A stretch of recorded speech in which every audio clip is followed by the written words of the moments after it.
अभी affair film तेरा मेरा जब से अफेयर हो गया, खेसारी जी का जो गाना था फिल्मों से उसको मालिक फिल्म का निकाल दिया गया था, लेकिन वो गाना फिर रिलीज हो गया और राजकुमार पूरा नाच रहे हैं, पूरा चौड़ा छाती करके एकदम नहीं भोजपुरी में। नहीं, ये सरप्राइज था। होती है कभी कभी फिल्मों को हाइप देने के लिए या किसी प्रोजेक्ट को हाइप देने के लिए उसका कोई पोर्शन छुपा लिया जाता है ताकि लोग उसका वेट करें, और छुपाया उसी पोर्शन को जाता है जो बहुत स्ट्रॉन्ग पोर्शन हो, अच्छा। जो बहुत स्ट्रॉन्ग पोर्शन हो, जो आपका यूएसपी हो, उसी को छुपाया जाता है ताकि लोग उसका वेट करें।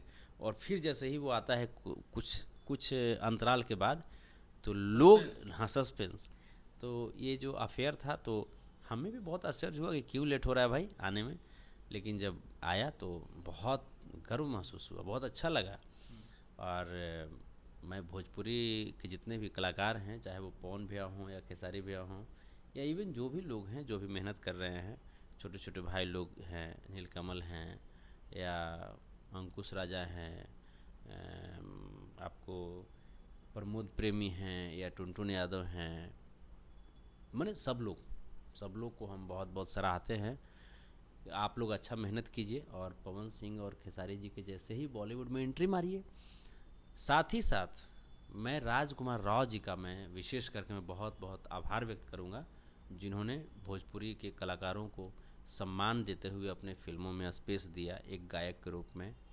और मतलब मज़ा आ रहा है कुल मिलाकर अच्छा, वो के। लोग बोल रहे थे, बहुत विरोधी कुछ चेंगड़ा टाइप के लोग थे, मैंने कि बहुत बेइज्जती किए खेसारी लाल यादव जी का, कि गाना निकाल दिया गया, खेसारी जी की आवाज़ अच्छा नहीं था, तो बॉलीवुड में शब्द का चयन किया जाता है, खेसारी लाल यादव पढ़े लिखे नहीं थे, अफेयर को अफेयर बोल रहे थे, लेकिन राजकुमार जी को मार देख रहे हैं, मार धर के ऐसे ऐसे पूरा एकदम देख रहे हैं कि कैसे नाच रहे हैं, हम कि पूरा देखें। एनर्जेटिक एकदम हाँ, हो गए। ये देखिए, जो आपके क्रिटिसाइजर जो होते हैं, जो आपके क्रिटिसाइजर होते हैं उनका भी सम्मान है।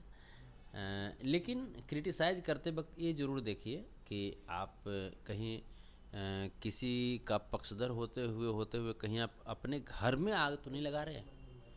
आज अगर खेसारी जी या पवन जी अगर आज बॉलीवुड की तरफ रुख किए हैं, तो इससे सिर्फ खेसारी जी के ऑडियंस को या पवन जी के ऑडियंस को फ़ायदा नहीं है, बॉलीवुड के लोगों को फायदा है। बॉलीवुड के लोगों को भी फ़ायदा है और भोजपुरी इंडस्ट्री को फ़ायदा है इससे, भोजपुरी भाषी लोगों का फ़ायदा है कि जैसे हमारा फिर से वो स्वर्णिम दौर लौट रहा है जब हमारे भोजपुरी गानों को रफ़ीदा गाया करते थे, हेमलता जी गाया करती थी, अच्छा, आशा खबर ये भी भोसले है जी भैया गाया करती कि शाहरुख खान के साथ खेसारी लाल यादव जी का कोई मूवी में गाना आने वाला है। ये हमको भी खबर लगा है, और उसके बाद कोई साउथ की फिल्मों में खेसारी जी नज़र आने वाले हैं, ये भी हमको पता चला है। और पवन सिंह जी के भी प्रोजेक्ट बॉलीवुड में बड़े स्तर पे आने वाली है।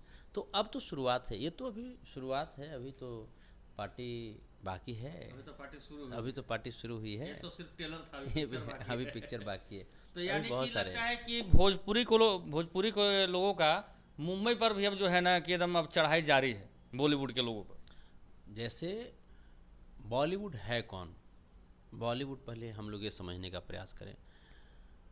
Bollywood is a group of regional language, regional artists. आप जब देखेंगे बॉलीवुड में सिंगर सबसे ज़्यादा कहाँ के हैं, बंगाल के, साउथ इंडिया के, ठीक है। आप उदित नारायण जी को ले लीजिए, हमारे बिहार से हैं। कुमार सानू जी को ले लीजिए, बंगाल से हैं, है ना। आप जब ले लीजिए एसपी बाला सुब्रमण्यम जी को, साउथ से हैं। किशोर दा को ले लीजिए, वो आपके बंगाल से हैं। तो लता मंगेशकर जी को ले लीजिए, वो मुंबई से हैं। आप ले लीजिए पंजाब से लोग हैं, पंजाब से जितने भी कपूर फैमिली है वो पंजाब से आए। तो बॉलीवुड है कौन, बॉलीवुड कहते किसको हैं, जो अपने अपने रीजनल क्षेत्र से निकल करके और जो बहुत बड़े बड़े लोग हैं वो पहुंच करके वहाँ इकट्ठा हुए, उसको बॉलीवुड कहते हैं। तो अब हमारी भोजपुरी के भी लोग वहाँ पे जा रहे हैं। तो तो ये भैया सवाल है कि क्या लगता है कि पवन सिंह भी अभी जरीन खान को लाकर लखनऊ में नचाया उन्होंने और अथी वीडियो शूट किया, ये तो तो लकीर सही में हो रहा है नहीं, शादी। बहुत नहीं, लकीर नहीं, इसको अदर में नहीं लिया जाए।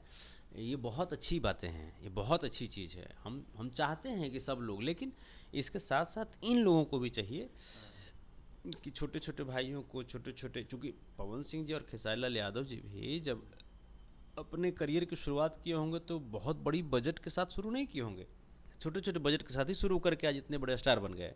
कि आज बॉलीवुड भी इनको बुला रही है, स्पेस दे रही है। छोटा सवाल है चलते चलते कि रितेश पांडे वही भोजपुरी के कहीं ना कहीं एक सुपरस्टार हैं, बिलियन स्टार रहे हैं, आजकल अब नेताजी बन गए हैं, यानी कि जन सुराज ज्वाइन उन्होंने कर लिया है, उनके प्रति आपका क्या ख्याल है? मैं इस सवाल पे आऊँगा, इसके पहले मैं 2 लाइन में कहना चाहूँगा कि जैसे मैं कह रहा था कि पवन सिंह जी और खेसारी लाल यादव जी भी छोटे छोटे बजट की फिल्में करके ही या सुपरस्टार बने हैं।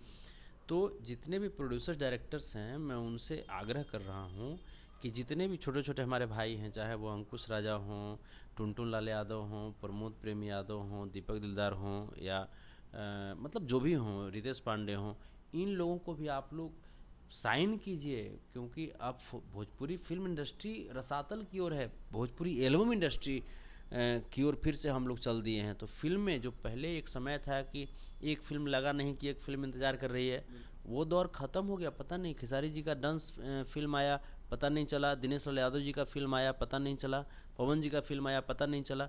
तो ये यहाँ पे ये चिंताजनक बात है, ये जो है ये बहुत ही चिंतित करने वाली ये पॉइंट है। तो यहाँ पे सब लोगों को, पवन जी को भी काम करना होगा, प्रोड्यूसर्स को बोलना होगा, डायरेक्टर्स को बोलना होगा, छोटे छोटे भाइयों को प्रमोट करना होगा। तो यहाँ खेसारी लाल यादव जी को प्रमोट करना होगा, सब भाइयों को। रही बात आपने क्वेश्चन किया रितेश पांडे जी के बारे में, तो रितेश पांडे जी जो हैं, जैसे बहुत अच्छे एक सुपरस्टार तो हैं, बहुत अच्छे गायक हैं, मैं उनका बहुत गाना मैं सुनता हूँ, अच्छा भी लगता है मुझे। बट जहाँ तक पॉलिटिक्स और वो जो फिल्म की जो दुनिया है उसको अगर मैं देखूँ तो इसका बहुत अच्छा कॉम्बिनेशन नहीं रहा है। महानायक अमिताभ बच्चन जी भी आए थे बॉलीवुड से पॉलिटिक्स में, बैक टू पवेलियन हो गए। गोविंदा जी आए थे, बैक टू पवेलियन हो गए। तो होता क्यों है ऐसा? क्योंकि मतलब इंडस्ट्री में जब आप हैं तो वहाँ पे आपकी दुनिया आपके स्टूडियो से लेकर के शूटिंग स्थल तक होती है, आपके शूटिंग सेट तक होती है। बहुत हुआ तो आप स्टेज किए तो मंच तक आपकी दुनिया है। आप ग्राउंड जीरो लेवल पे आप नहीं जा सकते। लेकिन यहाँ पॉलिटिक्स में क्या है कि आपको ग्राउंड लेवल, जीरो लेवल पे आएंगे तभी आपकी पॉलिटिक्स स्टार्ट होगी। तो ये दोनों में बहुत अंतर है, उसमें ऊपर से स्टार्ट होता है, इसमें नीचे से स्टार्ट हो रहा है। तो रितेश पांडे जी को शुभकामना है, छोटे भाई हैं, बहुत अच्छा करें, शुभकामनाएं, अच्छा गाते हैं। लेकिन राजनीति में अभी उनको बहुत मैच्योर होने की ज़रूरत है, अभी बहुत मैच्योरिटी की ज़रूरत है। अगर रितेश पांडे चुनाव जीतते हैं तो भोजपुरी को 8वां अनुसूची में दर्ज कराने की बात, चाहे अभी मुझे नहीं लगता है कि पॉलिटिकल सवाल उनसे किया जाए और वो उस पॉलिटिकल सवाल को बहुत ज़्यादा वो टैकल कर सकते हैं। मतलब शुभकामनाएं दे रहे हैं? हाँ, शुभकामना दे रहे हैं, मेरे भाई हैं, क्यों नहीं शुभकामना देंगे। चलिए, तो फिलहाल इस वीडियो के बारे में क्या सोचते हैं कमेंट में जवाब जरूर दीजिएगा। फिलहाल इतना ही, आपका भाई छोड़ दो भाई।